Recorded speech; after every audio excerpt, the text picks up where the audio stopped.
Okay, now, we also look at, again, in the definition, differences between what we refer to, before we come to useful term. What is the difference between a molten state and an aqueous solution? It's very, very important for us to know some of these terms, so that when we know them, then the calculation becomes very, very simple. Now we have what we call aqueous what?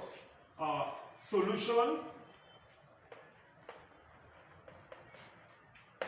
And the second one, we have molten state. Now, what we mean by aqueous solution, when a substance is dissolved in water and the solvent is water, that's what we refer to as aqueous solution. Now, what do we mean by molten state? Is when you have the salts, for example, this sodium chloride, you heat sodium chloride at a very high temperature, up to 100 degrees Celsius, to give us a liquid. That's what we refer to as a molten state. So you can see that here, the solid is going to change into a liquid, but the medium is not water. Then we now look at some of the useful terms under electrolysis. Now we talk about electrolyte. What do we mean by electrolyte? We say this is a substance which in its molten state or aqueous solution can decompose by the passage of electricity. So electrolyte means these are substances when molten or in aqueous solution, when they're in water form, like what I've just explained, that can decompose by the passage of electricity. Examples here, we have sodium chloride, like what I have there on the board. This sodium chloride is an example of an electrolyte. We also have potassium iodide, copper sulfate, lead bromide, etc. So these are examples of electrolyte. Other examples of electrolyte also, if we have strong acids and bases, we have acid and bases, strong acid and bases, acid and bases can also be referred to as electrolyte. Then we move on to the next one, number 2. We say non-electrolyte. This is a substance which in its molten state or aqueous solution does not decompose by the passage of electricity. Alright? Okay. So example, pure water, petrol, kerosene, benzene, ether, etc. So what do you mean by non-electrolyte? There are some solutions actually that cannot produce current at all on the passage of electricity.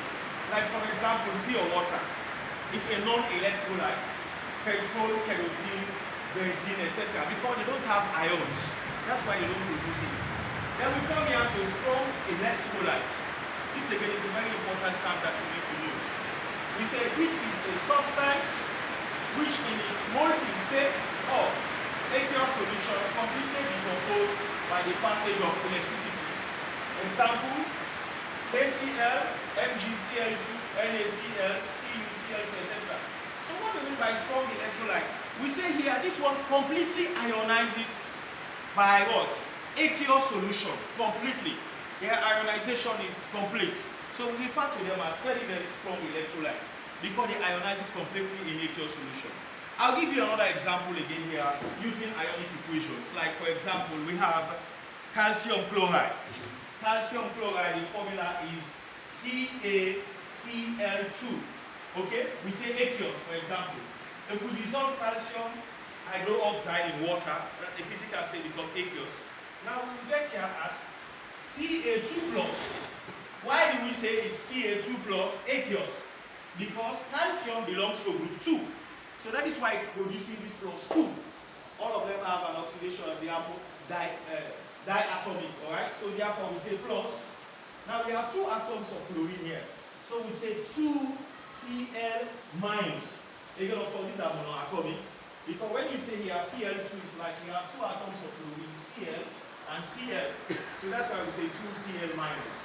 So that is what we refer to as strong electrolyte. Then the next one we'll be looking at is called weak electrolyte. We say this is a substance which in its molten state or aqueous solution partially decomposes by the passage of electricity. So for weak electrolytes, they partially So these are the two key terms you need to know between strong electrolyte and weak electrolyte. For strong electrolyte, they completely decompose or ionizes in aqueous solution, but for this one, they partially ionizes.